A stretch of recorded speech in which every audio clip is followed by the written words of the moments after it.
So hey guys, welcome back to our channel Devcom Nepal. So in the previous video हामीले चाहिँ EJS को लागि EJS template को बारेमा चाहिँ हेरेको थियौं है. EJS template को थ्रुबाट चाहिँ हामी कसरी चाहिँ HTML फाइलहरुलाई इन्क्लुड गर्न सक्छौं भन्ने कुरा चाहिँ हामीले हेरेको थियौं. जस्तै हामीले Node.js को एप्लिकेसन पनि कसरी इन्क्लुड गर्न सकिन्छ EJS को थ्रुबाट हैन, HTML को थ्रुबाट हामी कसरी क्रिएट गर्न सकिन्छ भन्ने कुरा हेरेको थियौं. त्यस्तै गरेर हामीले चाहिँ Node.js को चाहिँ जेनेरेटरलाई चाहिँ हेरेको थियौं हैन, एप्लिकेसन जेनेरेटरलाई पनि हेरेको थियौं.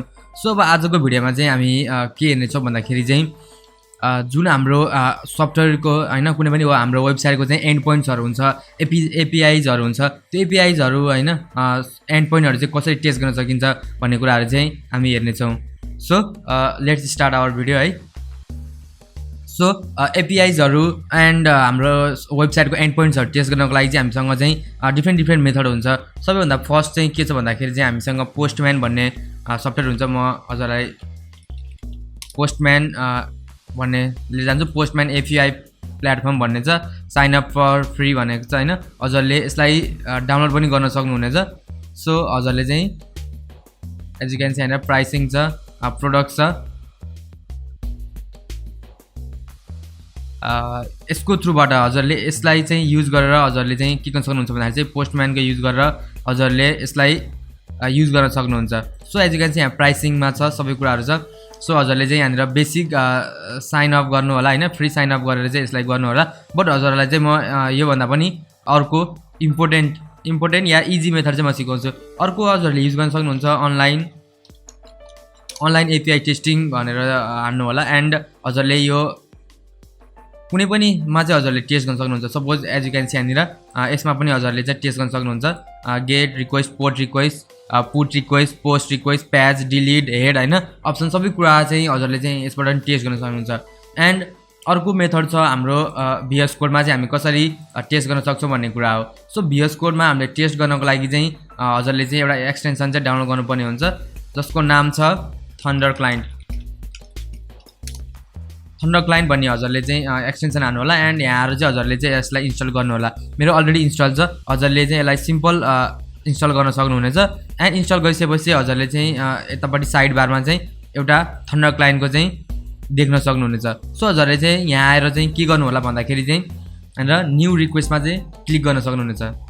सो हजुरले चाहिँ यहाँ आएर चाहिँ न्यू रिक्वेस्टमा चाहिँ क्लिक गर्न सक्नुहुन्छ. एज यु क्यान सी यो चाहिँ के छ भन्दाखेरि चाहिँ एन्ड पोइन्ट छ एउटा हाम्रो जुन एपीआई छ.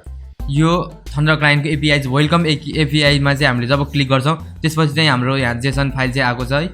एज अ अब्जेक्टको रूपमा सबै कुराहरु चाहिँ यहाँ आउँछ. वेलकम टु थन्डर क्लाइन्ट भनेको छ. त्यस्तै अब हाम्रो वेबसाइटको एपीआईजहरु जस्तै अब एबाउट पेजमा जाँदाखेरि चाहिँ के कस्तो कुराहरु देखिन्छ भन्ने कुराहरु हुन्छ हैन. सबै कुराहरु चाहिँ हजुरले चाहिँ यहाँ टेस्ट गर्न सक्नुहुनेछ.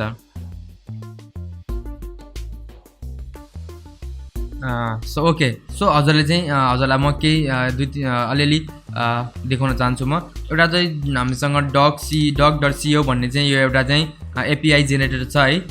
म डग एपीआईमा जान्छु. एन्ड डग एपीआईमा गएर यहाँनिर म यसलाई कपी गर्छु र्यान्डम. ओके. सो अनि त्यसपछि हजुरले यहाँ आएर चाहिँ यसमा र्यान्डममा क्लिक गर्नु होला. एन्ड हाम्रो चाहिँ अहिले गेट रिक्वेस्टमा छ. सो म यसलाई यहाँनिर सेन्ड गर्छु. एन्ड सेन्ड गरिसकेपछि हजुरले यहाँ देख्न सक्नुहुनेछ. यहाँनिर चाहिँ एउटा इमेज चाहिँ म यसलाई कपी गर्छु. सो हजुरले यसलाई यहाँ आएर चाहिँ हान्नुभयो भने चाहिँ हजुरले चाहिँ डगको इमेज चाहिँ देख्न सक्नुहुन्छ लाइक दिस.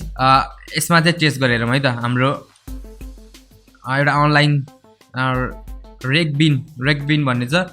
सो यसमा म सेन्ड गर्छु. सेन्ड गरिसकेपछि चाहिँ एज यु क्यान सी यहाँनिर ओके. सो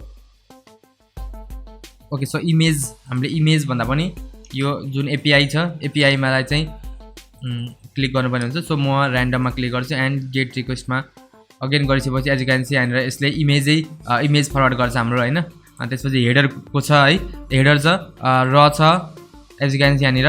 एन्ड जेसन फाइलहरु छ, टाइमिङ छ. सो यसरी चाहिँ हजुरले चाहिँ आफ्नो वेबसाइटको चाहिँ टेस्ट गर्न सक्नुहुन्छ. सपोज अब के गर्न सक्छु त म भन्दाखेरि चाहिँ म हजुरलाई एउटा टेस्ट गराएर देखाउँछु. app.js.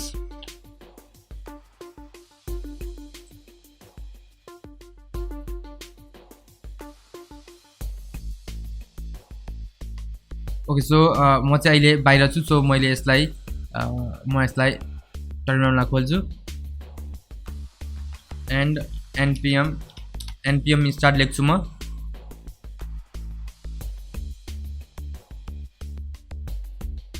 ओके सबभन्दा सुरुमा मैले cd गरेर माई एप भित्र जान्छु म एन्ड नाउ npm स्टार्टमा क्लिक गरिसकेपछि हाम्रो सर्भर चाहिँ स्टार्ट हुन्छ सो हाम्रो सर्भर स्टार्ट भएको छ म क्विकली के गर्छु त भन्दाखेरि चाहिँ यो यहाँनिर लोकल होस्ट 3000 मा जान्छु एन्ड अब यहाँनिर हजुरले टेस्ट गर्न सक्नुहुन्छ है सपोज मैले यहाँनिर /about मा गए भने चाहिँ मेरो के आउँछ त भन्दाखेरि चाहिँ ओके /about पेज मैले बनाएको छैन भने चाहिँ म यसलाई कपी गर्छु यहाँनिर एन्ड न्यू रिक्वेस्टमा आएर म यहाँनिर आएर चाहिँ मैले यसलाई टेस्ट गरेँ भने चाहिँ एज यु क्यान सी हाम्रो यसरी चाहिँ हजुरले चाहिँ टेस्ट गर्न सक्नुहुन्छ हाम्रो HTML चाहिँ फाइल आएको छ यसमा हजुरले जेसन फाइलहरु पनि सेन्ड गर्न सक्नुहुन्छ हैन जावास्क्रिप्ट अब्जेक्टहरुलाई एरेहरुलाई पनि हजुरले चाहिँ सेन्ड गर्न सक्नुहुन्छ सो हजुरले चाहिँ यसरी चाहिँ के गर्न सक्नुहुन्छ भन्दाखेरि चाहिँ आफ्नो वेबसाइटको चाहिँ एपीआईजहरु हैन त्यस्तै एन्ड पोइन्टहरु बनाउनुहुन्छ अब यसमा मैले